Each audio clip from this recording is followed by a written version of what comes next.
I got a 12:30 appointment, and I think everybody else will jump on. All right. Hi, everybody. Sorry about the delay. I was trying to get things going.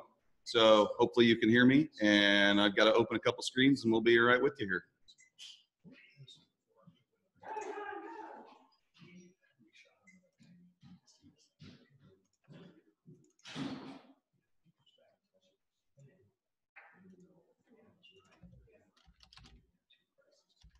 Gina, raise your hand if you can hear me. Thank you. Making sure the microphone works. How's everybody this morning? I got live people in the classroom, everybody. Can you believe that?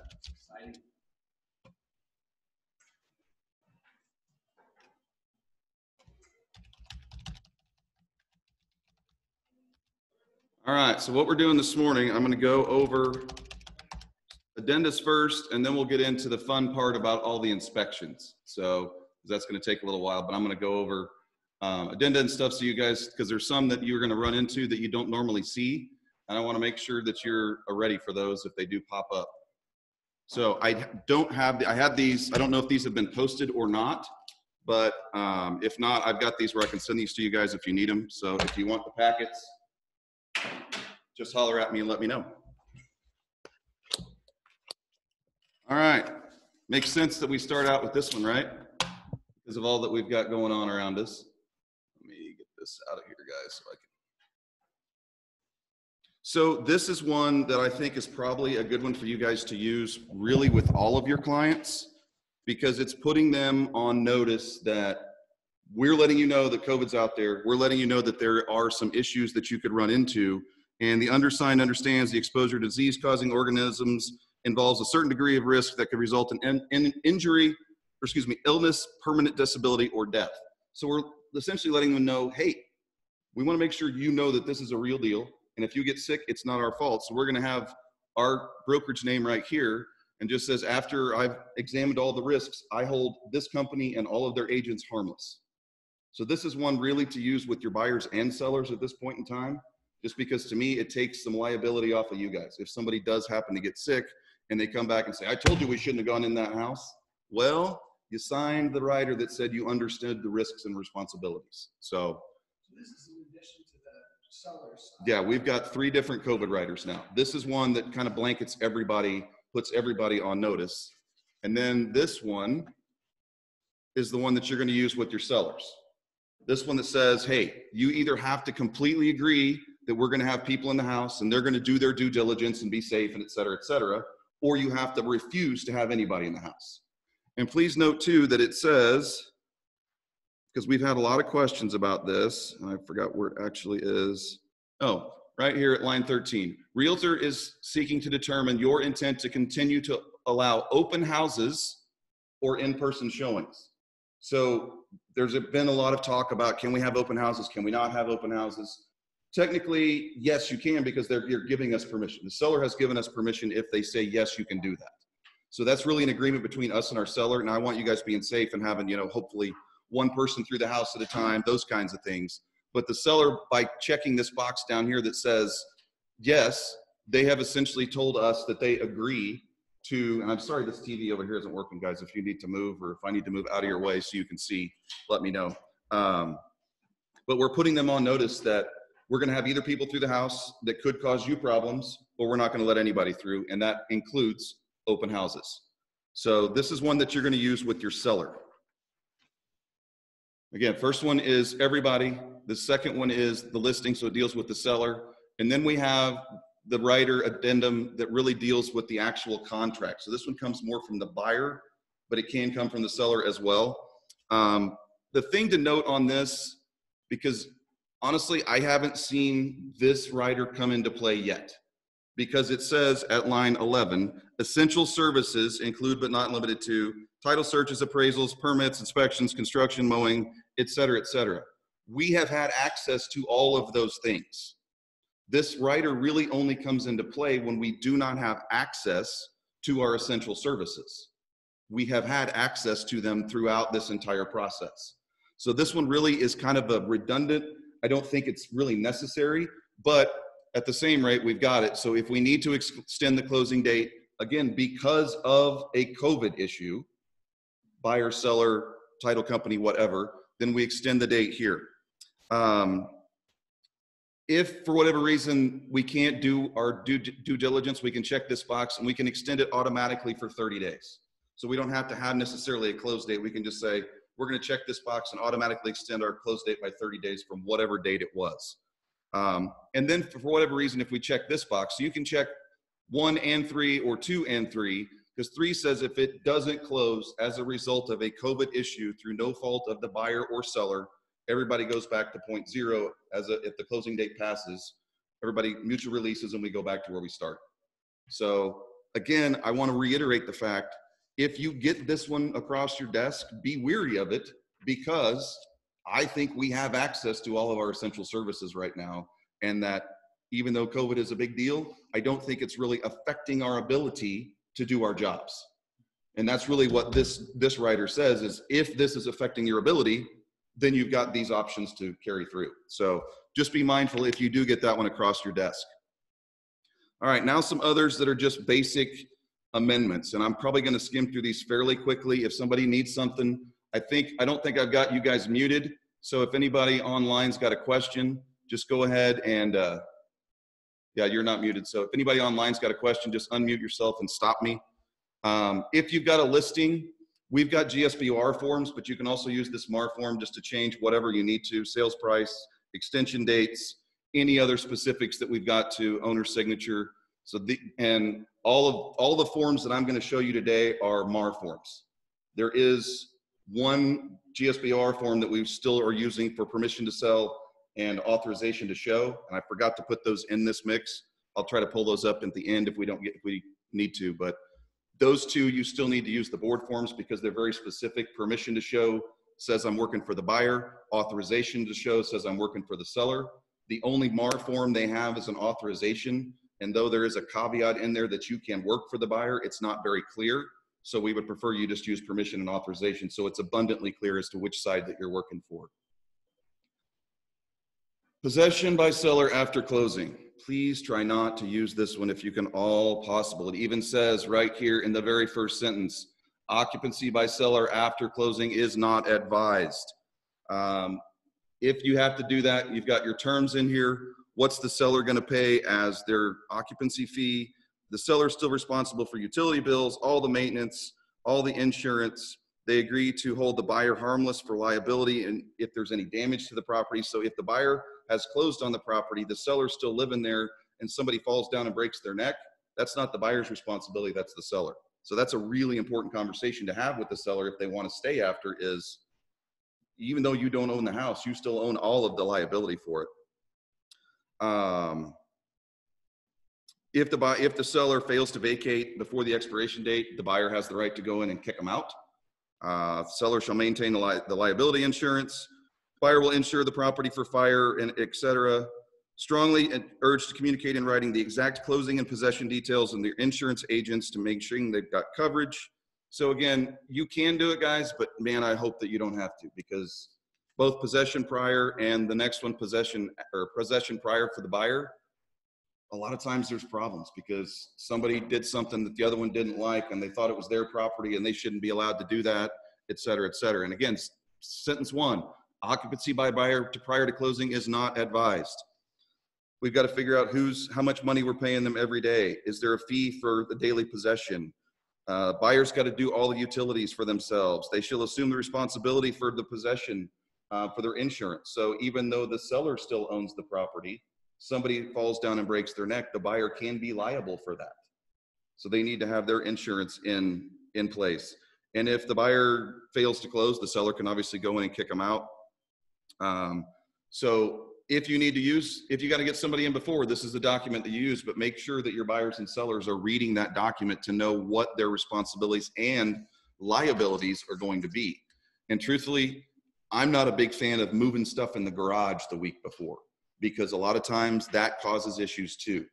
Sometimes it doesn't, but again, if that box was in the wrong spot and I had to get into that furnace room and I couldn't get it and I moved that box, what are they doing moving my box? It can just cause problems. So just be real careful about that stuff, guys.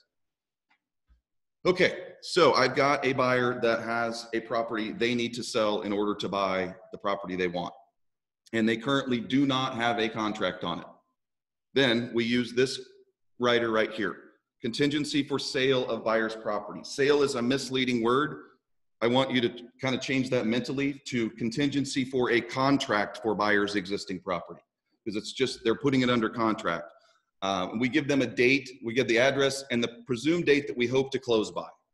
So let's assume we've got a normal 45-day close on the property we're going to make an offer on, and we don't have our property listed yet, but we think we'll get it under contract in a week or so because we're going to price it right, it's staged right, etc. I'd give yourself an extra 15-day buffer and make this date 60 days from now, because this date right here needs to reflect the time that you think you will be able to close the buyer's property and close on the property that they're trying to purchase. Okay, and you can extend this if you need to, but that's what this date means, is because I get this call, what do I put in here for the date? You've really got to kind of estimate as to how fast you think you can turn the buyer's property and how much extra time that's going to mean on top of your 45 days. Okay. What else have I got in here? If it's not, yeah, and if we don't meet that close date, then it just automatically terminates. The seller's got the right to terminate this contract with 72 hours. Now, please note, in this particular contract, or in this particular addendum, there's no language that says the seller has to get another offer in order to kick you out. It just states that the seller can give you a 72-hour kick-out clause. I don't know why a seller would do that unless they had another offer, but there's no language in here that says they have to receive another offer in order to kick you out. So just keep that in mind, that they can do that if they choose to do so. And it's going to become effective unless the buyer sends something in writing, and I'm going to show you this response here in just a minute, that says we're going to waive our contingency. We'll buy your property even if we don't sell ours. That's essentially what they have to say, or they've got to get a contract in that 72-hour period. Just underscore, they can kick out at any point, the seller can. Unless and until the buyer delivers an existing property sale notice, seller has the right to elect to terminate this contract by giving 72 hours notice, period. It does not, again, there's no language that upon receipt of another contract or whatever. So if the seller just changes their mind about selling their house, they could say, we're going to take it off the market. You've got 72 hours, either perform or we're going to be done. You bet.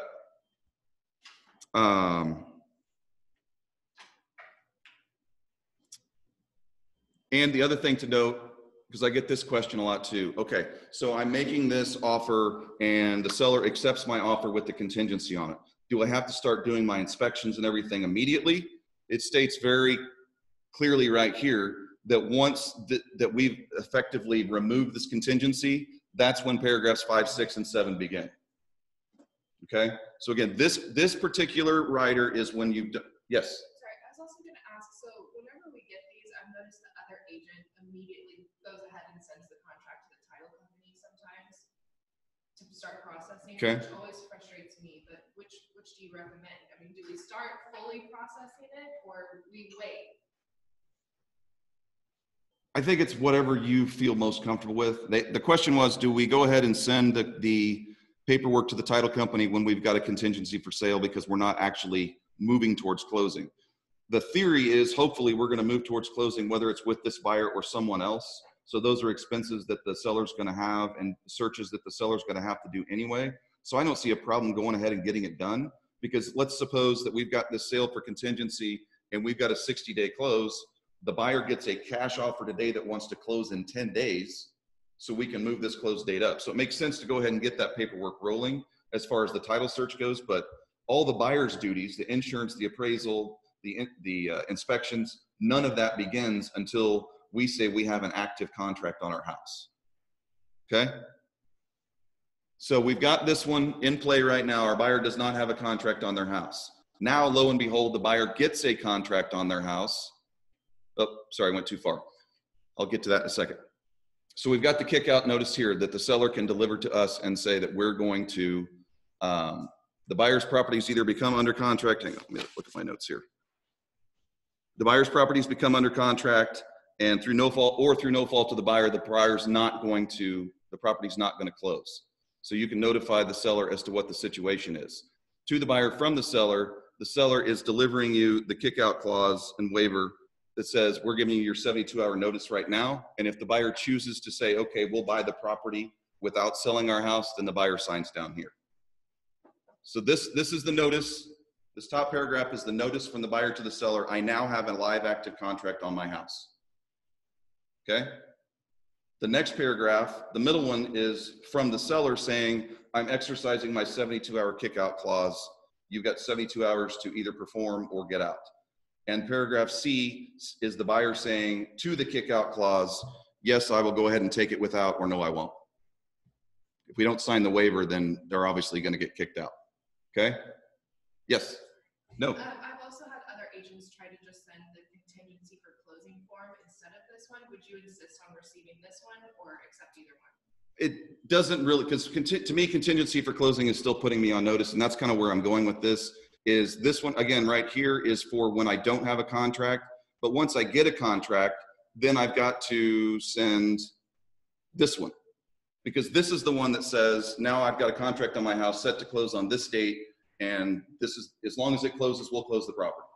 And I really kind of want you guys to somewhat think about this kind of like a financing contingency, that as long as I get my money, we can close the property. Okay, so as long as I close on it, we'll get that done. So you would send the kickout and contingency? I would, to me, it's best practice to go ahead and say, hey, I've got the contract on it here and mark my information here, and then go ahead and send this, because you do need to transfer to this document. This one here states in it that it can be, where is it? Hang on, because it says in here, sale and closing in parentheses. Yep, right here in the very top line. It indicates that it's sale and closing, but it's not clear enough about the closing details. So you need to use this other one, transfer it to this contingency for closing of buyer's property, so we can notify them exactly what date it's going to close on. So that way, if it doesn't close, we've got a set date and we've notified them. And we've also got to let them know whether it does or doesn't contain a contingency on it. Okay? And this is just another form that you can use in lieu of this one. These are pretty much the same thing, this existing property kickout notice and this buyer's notice to seller. It's the same thing. The buyer's going to notify that I've got a deal. The seller's going to say, here's your kickout, and the buyer can respond to it. So they're pretty much redundant forms. So if you get one versus the other, it's fine. So just note that those are pretty much the same thing. All right, so we clear on the sale is if it's, I don't have a contract, and closing is when I do have a contract, okay?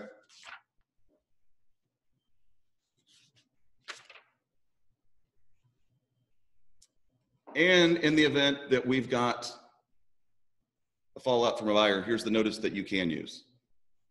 I will tell you guys that I am guilty of doing this, but it's still legal. As long as I send an email that's acknowledged with the information, that's essentially the same thing as this notice, because I'm essentially putting the agent on notice to let the seller know. Same thing with my exercising, and you'll see this form when we get to inspections, exercising my 5 additional days for my inspection, for my specialist report. There is a form for that, but I also, if I got an email that says we're exercising our 5 days, that's fine with me. I've been put on notice. I've already agreed to it in the contract, so it doesn't really matter to me how I'm notified. So you can use this form if you choose to do so. You don't necessarily have to. Walkthrough notice, pretty self-explanatory, guys, that either we waive the right to a walkthrough. If your buyer waives the right to a walkthrough, please go do it for them. Go at least look at the property to make sure the stove isn't missing, or that the toilets haven't been stolen, or that the gutters weren't removed. I've had all 3 of those things happen. So yeah, foreclosures are fun. So, because I want you guys to limit your liability as much as you can. And even though they check this form that says I waived my right to a walkthrough, if they get to the property and the stove is missing, you're the first phone call they're going to make. So I would rather you know that information going to closing, so you can say, hey, where's the stove? And then your buyer doesn't sign the paperwork until we get that stuff figured out. They've done their final walkthrough, and hey, we've done our final walkthrough, and these things still aren't right. And you can put the seller on notice with that. I truthfully like to do my walkthrough as close to closing as possible, just so we can have as much stuff out of the way. So sometimes it's difficult to do this. So if you've got a bunch of inspection items that are being repaired, I'm a big fan of paying the $75 to $100 and having it re-inspected to make sure it's done the right way. So I don't have to worry about those things on my walkthrough. I don't have to go check the leak under the sink and let the water run for 10 minutes. That's already been checked by the inspector, okay? All right, hopefully you never get to this form, but you will have occasion to do it. Mutual release. This can come from either party to the other party. Real estate contract dated X for the property known as whatever. The buyer has paid this amount to the escrow agent. So this would be whatever they paid Hogan Title, this amount in escrow money. And how are we going to release this? To the seller, to part to the buyer? How is it going to be released? And what's the amount? And everybody down here has got to sign off on it to indicate that we know what's going on and that the money's going, everybody knows where the money's going. And until you have this document, if you have a deal go south, whoever's holding the earnest money cannot release it. It will sit there and sit there and sit there. And if it sits there long enough, then it will go to the state. So you have to have this form to get the money out. You can't just go to the title company and say, our deal died, give me the earnest money back. It doesn't work that way. Tenant notice in the contract, I think it's on even page 1. It says that at the bottom indicates that the property is going to be vacant with free of debris and trash with the exception of tenants, and that it says you've got to issue a tenant notice. And this is what that tenant notice is. It's essentially putting the tenant on notice that the ownership of the property is changing. Odds are you've already communicated this or the seller's already communicated this, but this is one that I really, if you do have tenants, I encourage you to use because it's the only form that hooks to our contract that makes it, again, that we know that we've put them on notice. So if we get a phone call later, hey, you signed off on this, you knew this was coming, okay? If you get a title search back and there is an issue that needs to be taken care of, there's a magic form for that as well. So you can put the property address, whatever the paragraph is that needs to be done. If there is a survey issue, you can put that issue here as well. And then the seller says, either I'm going to fix it, I'm going to correct it this way, or I'm not going to do anything. And then the buyer's response down here. So it works a lot like the inspection notice once we put them on notice, but this is the actual form if you've got any title or survey issues. And the last one in this particular block is the notice of additional time for specialists. And again, as I said, this is the form that it cites in the contract for you to use. So it's probably best practice to use this, but because of the Missouri Uniform Electronic Transmissions Act, the email counts in court, as long as we know that they've received it, okay? All right. You're gonna see these inspection notices on the next couple pages as well. So questions about the initial addenda from anyone? And I'm gonna move on to the actual inspection stuff that everybody came for the fun part. Anyone? Bueller? Everybody good? I do have a question. So if you do a final walkthrough and with COVID-19 they can't actually come to the final walkthrough, what would you put? So like you're doing a final walkthrough, but it's through video. So would you just say, yes, they did the final walkthrough through this video, or do you need to put something specific in the final walkthrough that it wasn't in person? The question was, if you're doing a walkthrough for your client and they don't want to go because of COVID or can't or whatever, and you're doing a video walkthrough, what would you do? I would honestly just I would go ahead and check box 2 that the buyer acknowledges that they have conducted a walkthrough. And down here, I would write walkthrough conducted by agent via video. Okay? Just to note that the buyer wasn't physically present, but that they're signing off on the fact that they have seen the walkthrough themselves. Because that's what we want, is we want them acknowledging that they're okay with whatever the situation is. Anybody else? Anybody got any input? Gina, where's Stan? All right. Thank you. Okay. Now on to the fun part.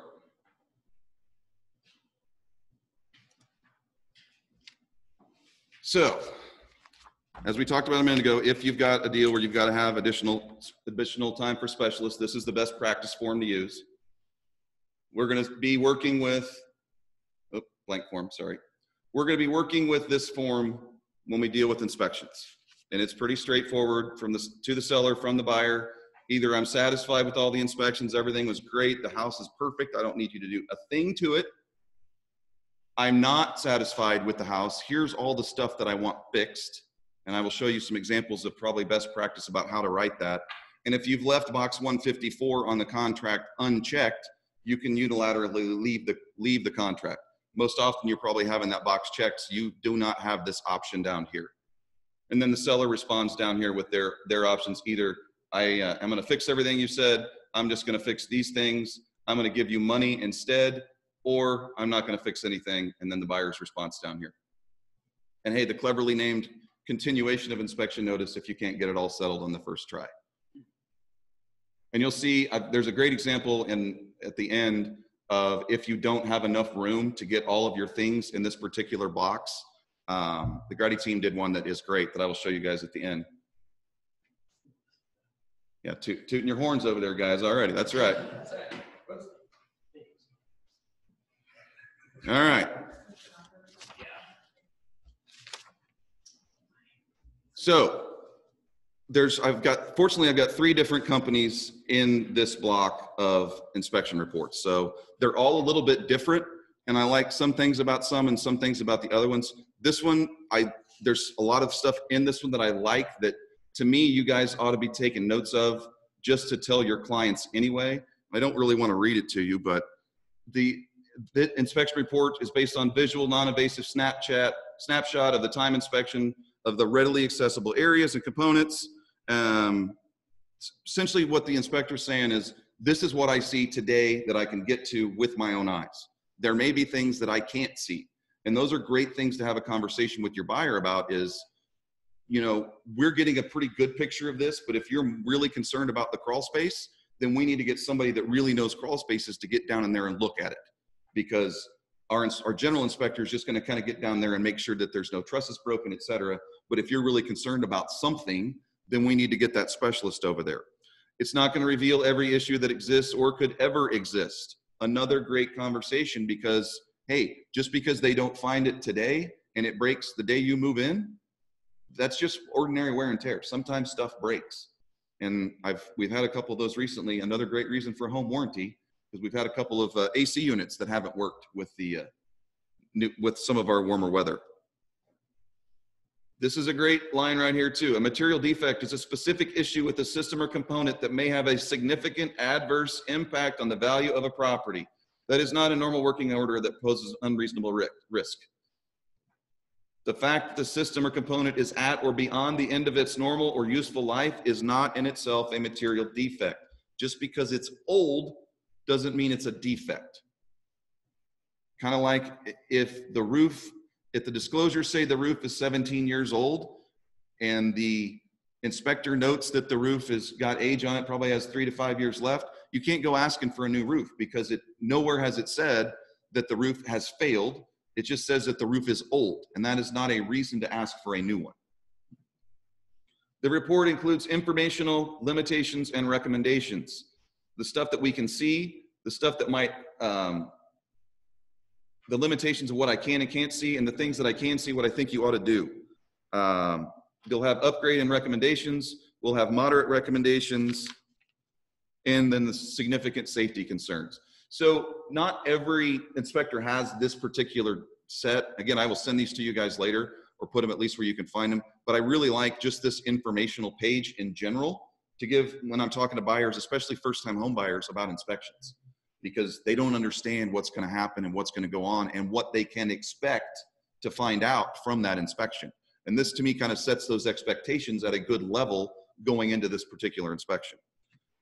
And they're all going to have, well, I should say all, most of them are going to have this kind of set up. So we can see, the 2.1.4 is about the siding, flashing, and trim. And so we can cite those specific things in our report, which I particularly like. It also indicates, where did I miss that page? Oh, it's past that. I like this one too because it also indicates items not included in this inspection: playground equipment, fire pit, central vac, cosmetic issues. Cosmetic issues, put those in your offer. If you see that the window the seal has broken in the window and it's clouded, That's not an inspection item. That is a offer item. If you guys can see it with your eyes when walking through the property, it needs to be on the offer. Now, I don't expect you to turn on every faucet, open every door, do the inspector's job, but if it's readily visible by you, then it needs to be in your offer. Does that ever throw anything off with the vendor having those on the offer? Not necessarily, because I'm asking for those things to be fixed. I'm saying front window to be, you know, to be replaced. I'm not saying that the HVAC system doesn't work or that the roof is broken. Those are inspection things that, yeah, that's a great point. If I don't have to, unless it affects the close date or the sales price, don't send your inspection reports to your lenders. They really don't want to see them because it messes them up in underwriting. And the question was, do you really want to put those things in your offer? The thing is, you have to put them in your offer, because if they're not on an inspection report, you can't ask for them. And if they're not a quote material defect, you can't ask for them either. So we may as well go ahead and ask for those cosmetic items in our offer. And then you can negotiate that as part of the offer. A complete review of what is included and not included. You can go to the review of the International Association of Home Inspectors Standards of Practice. We don't have licensure for our inspectors in Missouri. Fortunately, most of the good ones do follow this standard of practice and doing the right job. So if your buyers have questions about what they should and shouldn't be seeing, you can actually direct them to this fun website. And I looked at it, and let me tell you, it's a hoot. So, and I also like this right here. The inspector recommends consulting qualified professionals regarding the condition and maintenance of any item not included that are of concern. So like we talked about, if the inspector is not doing a pool inspection, you're probably going to want to get an actual pool inspector over there if that's an issue for your client, because the general guy is just going to say it's running, it's got water in it, because that's not part of their setup. All right, and then we're going to get to the actual sections of all of the stuff. Here's the information. It's got this kind of exterior on it. Here's how the roof looks. And you can see most of them will have this right here, where it says recommendation, contact a handyman or do it yourself. So you can determine as you're going through this, at least this particular report, what kind of people I'm going to need to fix whatever issues I'm going to have. So this one's just kind of a handyman, not a big deal. Well, down here, well, I've got to have a qualified siding specialist for this, because I need somebody that actually knows siding, because I've got it damaged, and how can we fix that? So if that's an issue, you may have to get somebody else out there for it. And trying to think if there's anything specific that it's going to tell you all the specifics, and most of them, you know, they're going to have right there at the beginning, a gap exists, door sill is loose or missing, door is missing weather, screen is missing, and you can go through. This one is doesn't have a summary. We'll get the next one I've got actually does a summary up front of all of the specific issues, and then it will go into all of the broader aspects of each area. This one is just the broad aspects of the exterior of the property. So it's just got all of the things that are going. And like items like this, if you see this missing hand railing, you need to also keep in mind items that may be insurance problems. I'm pretty sure state of Missouri insurance law states that you can't have more than 3 upstairs without a handrail. So this would be something that you would absolutely want to have fixed, because the insurance company is going to require you to do it anyway. Okay, so just think about those things, as well as lender required repairs. Yeah. So railings are not considered cosmetic. It's in the report, so I can ask for it. I would consider it more cosmetic, yes, because it's not a functional thing. However, it's going to prevent my buyer from potentially getting insurance on the property. So therefore, it is a material defect in that realm as far as I'm concerned.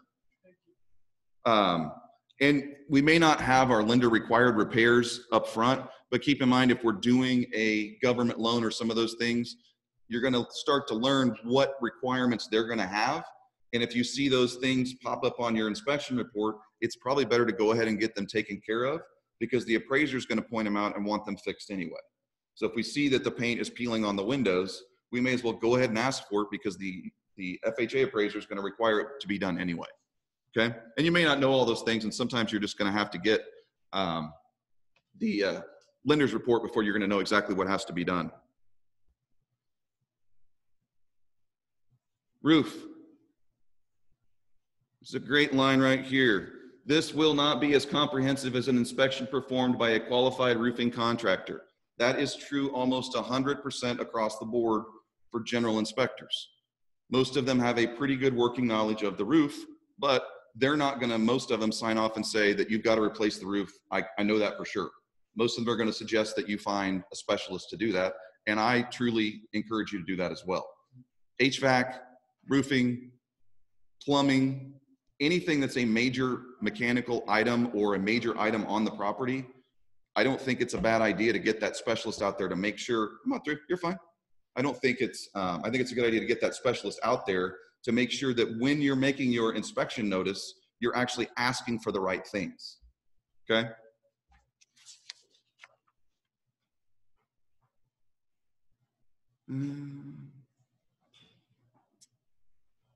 Here's something, again, we're talking about lenders. The appraiser is going to want this downspout fixed. So you may as well go ahead and ask for it. And this is a unique one. They've just got it pouring out here in a bucket about a foot from the house. So I'm sure that's entirely effective, but most lenders are going to want that done, especially the government ones. So you may as well just go ahead and ask that's taken care of as part of your issue. They didn't test the refrigerator. It's a limited inspection. We couldn't get the cooktop to light, so we don't know if it works. So the question is, do I want to send somebody out to actually check on that? Or do I just want to say range to be operable at time of closing? That's normally what I say, because that's something that I don't really need a specialist. It either works or it doesn't. And if it doesn't work, replace it, okay? So if I had that particular issue, I would just say, we got the cooktop and the range hood here. Range hood was in, or the light was inoperable. I would say cooktop to work properly at time of closing, range hood to have light. And the range hood light, I probably wouldn't even ask for because I know where to find light bulbs, okay? Occupied home, this is a great note to have here too, even if it's not in your report, to let your buyer know that if it's occupied, the inspector's not gonna move furniture. They're not gonna probably move boxes and stuff that are in their way. So if they can't get to something, their odds are they're not gonna inspect it. And those are also, on the flip side of that coin, things to let your seller know. If they're packing up or whatever, make sure that the inspector can get to the furnace room. Make sure the inspector can get to the crawl space and to the attic and all of the places that the inspector needs to go. Because if they don't, and the attic was an issue for the buyer, then the buyer's gonna have to send a specialist out and we're just delaying our time. So make sure it's clear and free, but also make sure your buyer knows that the inspector may not be able to get everywhere. So there may be things that we may not actually find out about.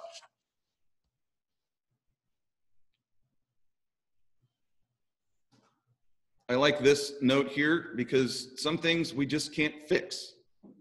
The floors are uneven. The house is old. That happens. Do you want it fixed? Okay, well, the seller's not going to fix that. If you want that fixed, we can contact somebody and see what happens after you move in, but the seller's not going to go in and level the house unless we have like a cracked beam in the, underneath or whatever. But some things you just don't ask for because it's just the way houses wear and tear. Stress cracks, same thing here. I think we've got one over here in the wall somewhere. They happen. If it's a big deal for your buyer, then get a structural person out, the structural specialist out there to look at it and make sure that the house isn't falling into a sinkhole. But again, some things we can't really ask to be fixed because it's cost prohibitive, and older properties, that just doesn't work that way sometimes. Electrical, this is another one that some people are really concerned about and some people aren't. Some people want those GFI plugs in every place that the inspector says they need to go. I do my best to talk them off the ledge with that because GFI plugs are what, 12 bucks a piece, and we all know at least one person that can put them in for us. So I try to not ask for that. To me is a little item.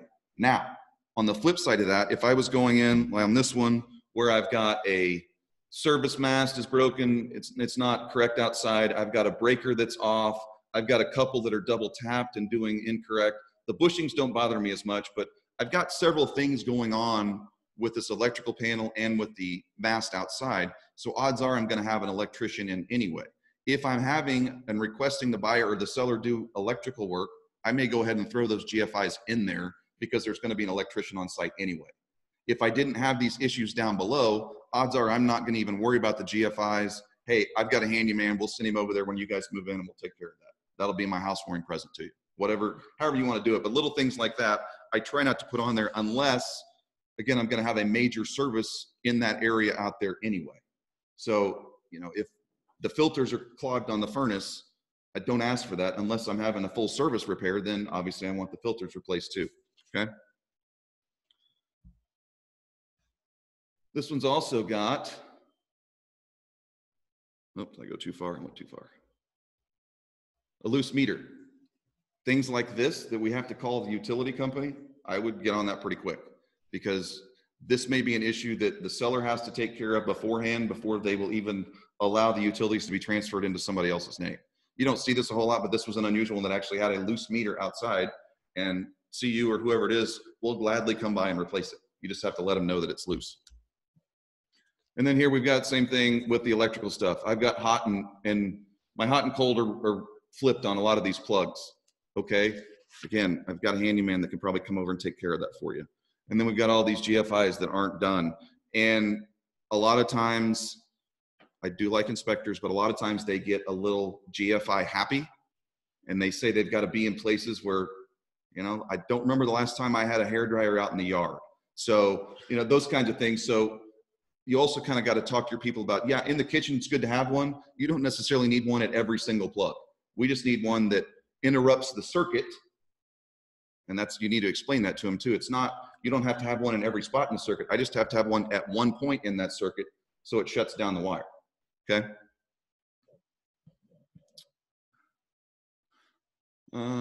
Smoke detectors. I went too far again. I was going to show you guys something up here. Although GFI protection may not have been required at the time the home was built, for safety reasons, the inspection recommends that receptacles and basement crawl space home exteriors within 6 feet of a plumbing fixture have a GFI. So, GFCI. So, again, that's the American standards of the way it's supposed to be. But sometimes they get a little happy with where they put them. Smoke detectors, they're going to say they should be in all rooms and hallways and so forth. So they're going to check that they're there. If they're not there, I don't ask for them. You know, again, closing gift may sound crazy, but 6 smoke detectors, here you go. So little things like that, that are they an issue? Yeah. Or should they be an issue to your client? Probably. Am I going to ask for them in the inspection? Probably not. Plumbing.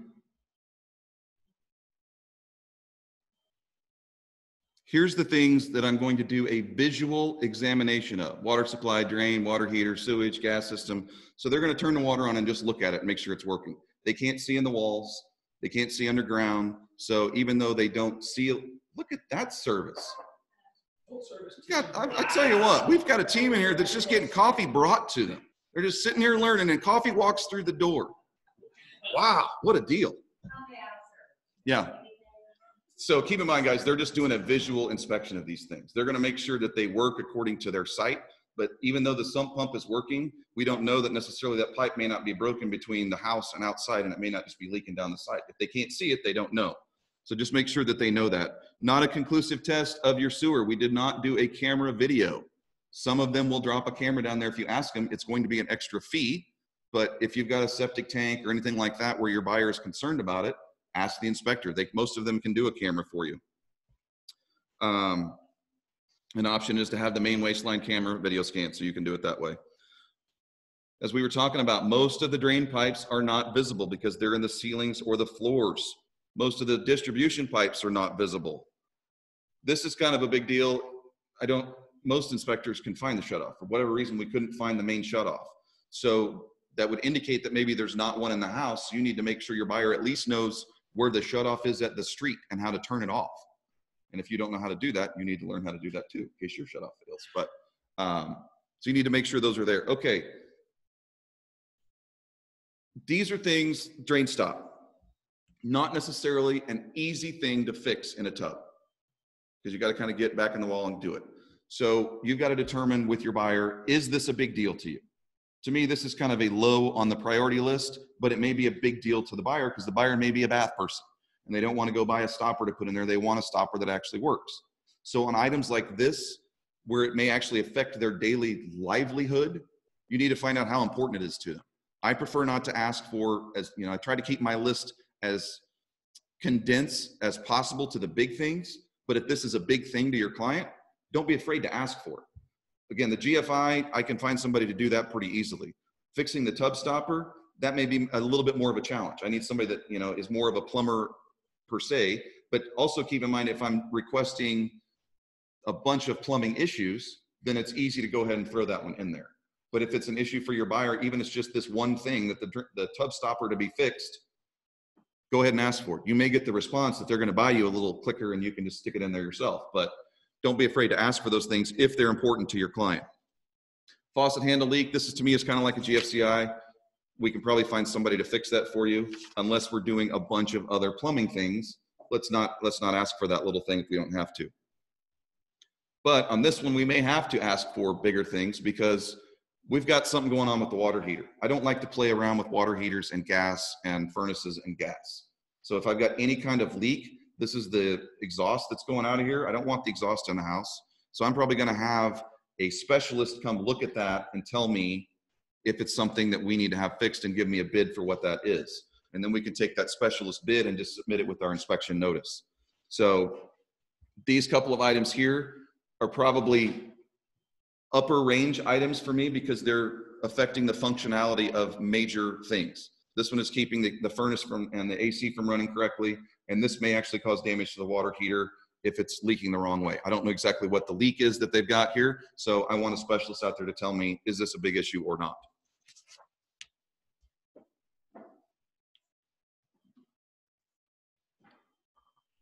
Heating, here's another disclaimer. Inspection of heating systems is limited to basic evaluation and examination using normal controls, etc. If it is not cold enough outside, it's hard for them to test the furnace. Vice versa, if it's too cold outside, it's hard for them to test the AC. So I come back to a great reason for a home warranty. Things we don't know for 500. Cost of a warranty, little joke there. So the things that we are going to check with the heater is to make sure that it's where it's supposed to be, that the system is right, and all of these things. And if we can't determine that, then we're going to recommend that you get a expert to do that. So the inspector will look at all those. Hello, Melinda. We're going to look at all these things. Please note here, did not test the wood burning equipment. So if it is a wood burning fireplace, they're not going to check that information. If it's gas, they'll flip the switch. If it comes on, great. If it doesn't, they're going to say it was inoperable. They're not going to get down there and try to turn the gas and the pilot and all that other stuff on.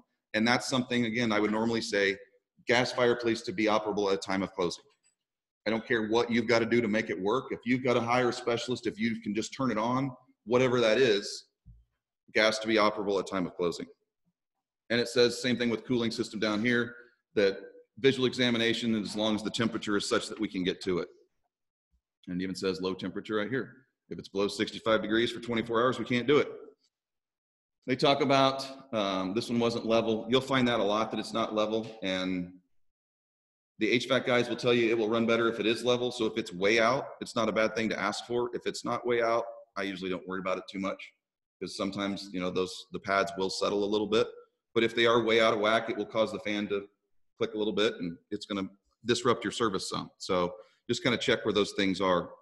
And then we're talking down here about the refrigerant that, you know, hey, everybody's upgrading because now it's 125 bucks a pound for the old R12, which I remember when it was $7 or $8 a can, and now it's $125 a pound. So just more informational there.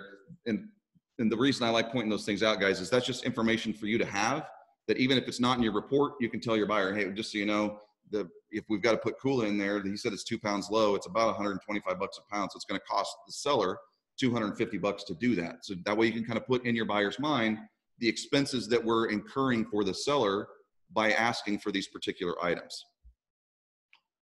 Basement foundation, we've got water intrusion on this one.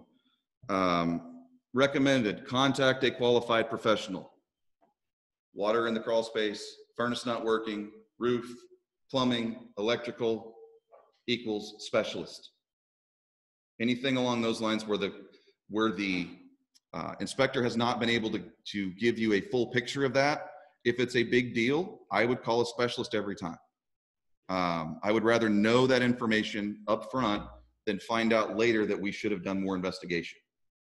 Okay, and that's just in your buyer's best interest, which is obviously what we're supposed to be doing. We said the same for chimney. I would, yeah, especially if you've got, you know, if it's got a spiraling or we've got popping brick or whatever, it's usually best to get somebody out there just so we can know, even if the seller doesn't fix it, what kind of expenses my buyer's going to incur. Because if the seller refuses, then my buyer can say, I can't afford $4,000 to fix that chimney. I guess we're not going to buy this house. Because then you can get out because they didn't fix all of your inspection items. So yeah, I would rather know what the expenses are going to be than guess. Here's something that you'll run into as well, low clearance. So they couldn't get past this point to see what's beyond it. Now, it's nothing that we can necessarily send a specialist in, because if you can't get through the hole, you can't get through the hole. But that's a conversation to have with your buyer, that there may be things going on back behind this wall that we don't know about. Just so you know that if we got mold on this side, there's a chance we may have mold back here. Okay, if we've got sagging pipes up here, there's a chance we may have sagging pipes back here that may cause you problems in the future. So just things to point out. Fungal growth, contact a qualified mold remediation contractor. So there's another one on our list. Mold specialist, because the general inspectors are certainly not going to give you their opinion on that. They're just going to tell you they noticed fungal growth. They're really careful about saying mold, most of them, but any kind of that stuff, I like to have it checked, because if it's just a simple thing, go down there and spray some bleach and it's done, great. If it's an issue, I want my buyer to know, because again, they may not want the house because of that. And it also, when we've got this kind of stuff going on, I like to have a qualified person there, because then I can know if a vapor barrier will actually help the problem. We do have a number of inspectors that are vapor barrier happy, that just like to go in and tell you, put a vapor barrier in, period, end of sentence. I don't always think that's the right decision. So if we've got a lot of stuff like this going on, it's great to have a qualified specialist go in there, because then they can tell you whether or not, yeah, vapor barrier is going to keep water out, but is that really what needs to happen? Or do I just need to put more dirt on the outside of the house over here? And will that solve the problem? Okay. Termite damage, same thing. Contact a qualified professional. Usually anybody that's checking the crawl space and the fungal growth, they can do those things. Most of those guys cross over with those particular jobs. So if you've got somebody looking at the mold, you can have them look at the termites as well. But if you've got termite growth or whatever, usually the inspectors are pretty good about either it's active or it's not, and we've got damage. So most of the time on the termite stuff, you can pick it out of the contract about what needs to be fixed. But keep in mind, if that's an issue for your buyer, don't be afraid to call a specialist to have it looked at. Girder support needed. This is qualified professional. Again, I think it's all the same, probably the same person doing all of these things, but you may not, if we didn't have termites and we didn't have fungal growth, then I need to have at least a good handyman or somebody that can go down there and tell me what kind of expense I'm looking at to get this repaired. Because if the seller refuses, again, and the buyer knows it's going to be $4,000 to fix it, and the buyer doesn't have $4,000, we may go down a different road about buying this house. Nope, there's the magic word right there. I just passed it. Vapor barrier missing in areas. It's apparently missing everywhere down there. So vents below grade. This is one of those I don't really know what you're going to do about that other than dig it out. And if you dig it out, you're going to make a hole for water to go into. So those are things that, yeah, you can contact somebody and figure it out, but I don't know that that's a specialist call, so to speak. The roof. The inspector disclaims confirmation of attic ventilation year-round performance, but we'll look at the adequacy of the system experienced. Attic ventilation is not exact science. Disclaimer, disclaimer, disclaimer. And you'll see that a lot on the roofing inspector inspection report, because they, again, don't want to be the one that says it has to have a new roof and it comes back on them. So most often they're going to have this right here: contact a qualified professional. And this one I certainly would, because we got some sagging. We've got, well, I guess that was just it on this one. I thought this was the one. So we may want to have somebody come out and look at that, because, but he doesn't have anything in there about granule loss or any of that stuff. And those are things that I'd like to know if we've got an issue. So roofing's a good thing to have out there. And then here's the standards of practice that you can go over, and it's going to tell them all the stuff that they're supposed to do and supposed to look for in this particular situation. All right, so we saw that there was a bunch of stuff on that particular report. How do we write it up? I like how this one is done, because we have cited the specific section and the item numbers. And that way, whenever the seller is reading the report, they can go directly to the inspection report and see exactly what the inspector says. There's no discrepancy about what is expected. There's no discrepancy about what the problem is. So if I were to tell you how to write an inspection report, it's like this. Cite the numbers in there somewhere in whatever you're asking for, as per section 2.1.3. And this one, the way they've just done it right up front. And you'll see in a minute, well, I guess we've got a little bit here too. They've even broken it down, and I can't highlight, but we've got just general stuff here, and then I've got electrical and plumbing, and then if we had roof or whatever. So we've actually got it broken down into sections. Yes? Are any of those, sorry, I can't see it from here very well, but are any of those asking the seller to hire a specialist for them to inspect an item, or have they already hired the specialist?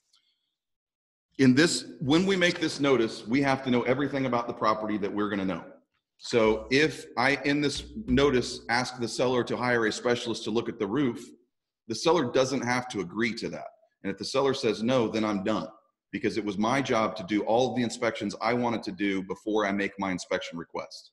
So I would say the specialist has already been there, and I'm making my report based on what the specialist had said. And if that were the case, beneath all of this, I would put down here at the bottom, as per roofing specialist report, roof needs the following, and then cite their report as opposed to just the basic inspection report. Yes? So you're basically saying, if I hear you say that we're not going to really negotiate about the cost of inspections. Meaning what? Well, I mean, We're just- her question is like, okay, we want you now, Mr. Seller, to pay for, or you, yeah, right? Yeah. You, Mr. Seller, to pay for an inspection. We just get a lot that say like hire HVAC specialists to inspect HVAC and make all necessary repairs. Like they haven't done the full inspections themselves Okay. to protect their buyer. They're asking us to now do the inspections for them and then do any recommended repairs. Yeah, I don't particularly like that, because then it's such a, the question was, they're getting inspection notices where buyers are requesting that the seller have a HVAC specialist come and then repair everything that they found wrong. Well, I don't like it for multiple reasons. One, because they're making us do their job. And two, if the HVAC guy goes in and finds 7 items wrong or that need to be repaired or whatever, there's a chance that that buyer may have only asked for 3 of those items had they done the search themselves. So I don't like the fact that I'm doing their job and that I may be ultimately giving them more than they asked me, that would have asked me for themselves. So do we have any recourse? I would just counter it back and say, seller or buyer entitled to 5 days for specialist report, buyer to do their own inspections. Yeah, absolutely. And so that's not unreasonable. I don't think it, to me, it's unreasonable for you to ask me to do your job. Right. If I'm buying the house. If you're buying the house, stuff about it, yeah. that's beyond the basic Well, and it also disclosure. doesn't protect their buyer because I'm going to hire a guy that we work with. Correct. Time to go in and say it's It'd say it's fine, exactly. And it doesn't protect the buyer. And it states specifically in the contract that it's the buyer's responsibility to hire anybody that they want to do any inspections. And they've got that litany of, you know, sewer, septic, et cetera, et cetera, et cetera. All of those things, that's the buyer's responsibility to search those items out. And then if the buyer needs additional time, they have 5 days for a specialist. So to me, it's pretty black and white that it's the buyer's job to do all of those things and send me one inspection notice with their request. Okay. Other questions on that? Love it. Anyone on the outside looking in? We're going to put you up on the side and look at you. Ooh. Hi, Gina. Hi, Kim. Hi, Liliana. I'm just saying hi to the people I can see. I see the rest of you there too, but all I can see is your pictures or your blank screen. Okay, no questions on that one. Again, I like the way this is done, and you'll see it again here on the next example as well. But it's just, I like the fact that there's no question about what my buyer is expecting, because I've cited the exact spot where the inspector said it was wrong. So now I want you to go to that exact spot and figure out how to fix it. Okay?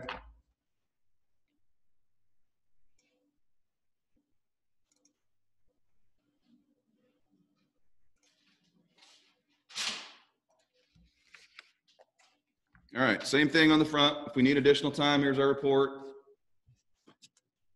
There's your inspection report and your cleverly named continuation of inspection report.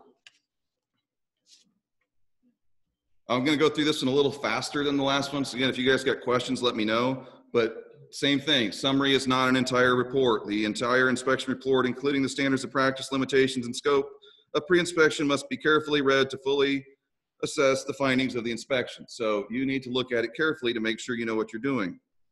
It is strongly recommended that you have appropriate licensed contractor evaluate each concern further in the entire system for additional concerns. So again, what they're essentially saying is, I'm giving you a broad brushstroke of this property. If you want to know more about a specific thing, get a specialist. Okay. This is one that's got the summary up front. So I can scroll through here really quickly at the beginning, and I can see everything that the inspector sees as an issue right now. And they've even got it said items needing attention. So these are the things that they see that need to be taken care of. And like even here, these repairs should be scheduled soon to prevent further deterioration. So they're telling you that you need somebody out there to take care of these items. We got garage issues. All right, where's the one I was going to show you here? All right, note here, the thermal seal is broken. Even though it's in the report, this should have been in your offer. So technically we can ask for it because it's in the report, but I would tell you, if you send me a report asking me to fix the broken seal in the window, I'm not doing it because it should have come through in your offer. Okay, because again, if you guys can see it with your eyes, I want you making the request in your offer.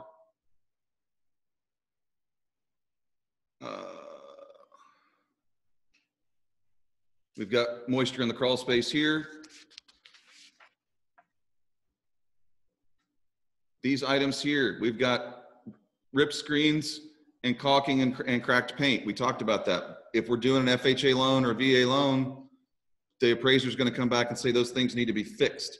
So go ahead and ask for them in your offer or in your inspection report, because they're going to come up anyway. So we may as well go ahead and start negotiating and getting them taken care of.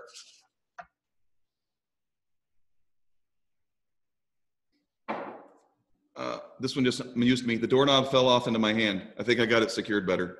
That's handy inspector for you there, putting things back together for you. So that, again, we've got a summary up front, and then this one comes along and it will break everything down into the systems just like we saw on the last one. There's old Steve Morawski smiling at you.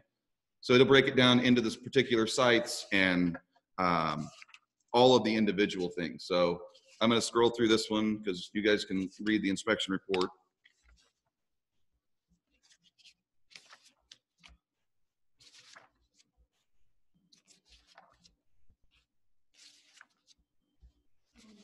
Yep, so long. But that's why I like that one, because it's got the summary up front. So you can go through there pretty quickly and get a pretty broad brushstroke of what the issues are. And this one did it the same way again. And, it's the same person that did both of these, but they've got it specifically the page number and the actual site number of what the issue is under the electric and the plumbing and the other items. So again, my buyer or my seller can go directly to the inspection report and see what items we're talking about without having to wonder or question what the situation is. All right. Questions, anyone?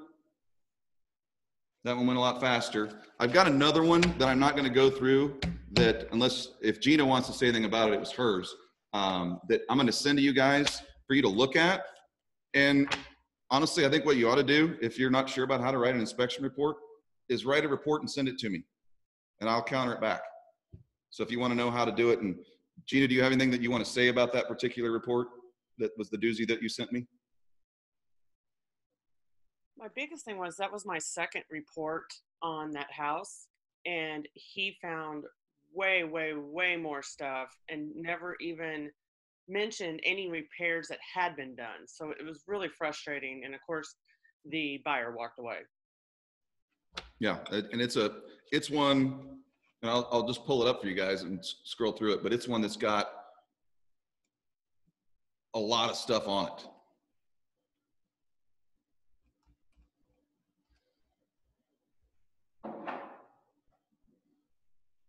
And you can see that they've got all of these things, the repair work, and they've got everything just broken down in such major detail. So this one's a little bit harder to cite as far as that would go. So I would cite, page 5, roofing. set the nails in the singles or whatever. And with this number of things on this particular one, I'm probably just going to call a roofing specialist and have them come give me a bid, because those are things that are going to have to be taken care of. Again, lots of detail, but no specific numbers that we can cite. So you're just going to have to cite the page number on that one. And then back here on this one, get back to the back a little bit further. He's gone through and checked everything that he can see. Is it satisfactory? Does it work? So this is also a quick little reference page in this inspection report where you can take your buyer and say, okay, structural, we got some holes in the siding, we got no collar ties. Or if you can't remember exactly what we need to ask for, we can come and do this quick reference here. So I don't have an actual inspection request on this one because, again, Gina said this one went south. But if you guys want to look it over and send me an inspection request, I'm happy to respond to you. So how are you, sir? I'm well. Okay, and one more thing for you. Just some additional notices that I got without the actual reports here. This one doesn't have the number on each one of them, but you can see in some places we have cited per item 4.6, 2, 10, and 9, and they've been very specific to seller to do all of those things. And I don't think that is a bad practice to write seller to, because we want it clear that I want these things fixed by you. I don't care who you have do it. You also have the right in your inspection request to say seller to seal cracks, seller to have brick and mortar sealed by ABC masonry. You have the right to ask for who you want to do it. The seller doesn't have to agree to it, but that is also a negotiation item that you have to determine who's going to actually do the work, which is why, like on a roofing thing or an HVAC, I like having the specialist that we want to use go out and do the bid, because then I can submit that bid with my inspection request. And if they approve it, then I've got my particular contractor a job, and I know the contact, and I know the work's going to be done the way it should be done. Because sometimes we take a gamble when we let the seller fix those things, right? Because sometimes the seller wants to go in, he wants to go up and fix the roof himself. Well, as long as it passes inspection, technically that's fine, if we haven't negotiated it otherwise. Okay, because you can request that the roof to be repaired by a qualified roofing contractor as opposed to Cousin Joe. Okay. Hey, Don, I have some Yeah. What? Situation I had last year. I didn't write up for it to say it'd be a complete tear off. And they hired somebody on license from the city and slapped architectural shingles on top of architectural shingles. Yep. And that was the one that also had that flat roof too, wasn't it? No. Is that yours? I can't remember that. Yeah. It just had a bunch of other issues, but it's because you need to be extremely specific on it, because Absolutely. they'll do things like that. Yeah. And I do like qualified whatever, because again, Cousin Joe may be really talented and maybe he can put the GFCIs in the kitchen, but I don't necessarily want him doing the HVAC work or the roofing repair, or the plumbing stuff doesn't bother me as much, because honestly, a lot of folks can do plumbing things. But when it comes to electrical and some of those things, I would rather have it done by a qualified electrical whatever. Okay. Here's another one where we've got, you can just see that we've cited the specific page numbers and repaired and replaced as recommended. So I'm essentially putting it back on the inspector that this is how I want things fixed. Okay. I'm almost done here, guys. I think you can go if you want. I'm almost done though. And this is one I told you guys, if you've got a bunch of stuff. I've never seen one like this before, Melinda. Thank you for sending it to me. So this report, there was a bunch of stuff. So we've got our page 1 of the inspection notice, and you'll note they put page 1 of 6, and they just keep reusing page 1, this front page, and labeling it 2 of 6, 3, obviously 3, 4, and 5. But there was a bunch of stuff on this one. So if you can't fit it all on one page, this is a great way to do it, because then I'm sending essentially 2 page 1s, or 3 page 1s, or in this case, 6 page 1s, and then the seller just counters on their single page 2. Okay? So if you've got multiple things that need to go on there, this is a great way to do it. Yeah. Yeah, I've never seen one like that before, and it was great. I just kept going through it. I'm like, it just keeps going. I've seen it done on like Exhibit A. Yeah, Exhibit A, and that's another way you can do it, gang, is you can just get a blank piece of paper and write Exhibit A across the top of it, And then here in your inspection notice, just put see Exhibit A, and you can type all of that stuff in it, and you just have to have everybody sign off and initial it. Thanks for coming, guys. All right, team, that's what I got for you. Who's got questions? Anybody learn anything? This is my first time through, so I'll take whatever criticisms or you've got. In my opinion, any inspectors to stay away from. I, as your broker, would rather not speak to that. So if you, when in doubt, don't be afraid to put something out on the book face, and you'll get all of the responses that you want to have. So if you're concerned about somebody, or if you want to have somebody good or whatever, I would just ask the group and get a group response with that. So our admin discussion coming in that has, that's gonna help well, that's shared and accepted. And I've never done anything like that. Is there any advice you have when I'm looking over, I should be checking? The question was, we've got an inspection coming up with a shared well and a septic tank. The thing to keep in mind, first of all, on septic tanks is the language in the contract stipulates that the buyer is responsible for everything in the inspection, and that would include uncovering the lid. Traditionally, we've expected the seller to uncover the lids because they're going to know where it is. I would tell you, if you know the property is going to have a septic inspection, put it in your offer that seller to uncover septic lid. Just go ahead and put it in there. Most sellers would prefer to do it despite the expense, because that way you're not over there tearing up their yard with the backhoe. Okay? As far as the shared well goes, I want you to get a copy of the shared well agreement, because we need to make sure that it's actually filed. Because if it's not on file, then just because Steve and Joe have an agreement, when Joe sells the house to us, Steve doesn't have to honor that agreement if it's not filed.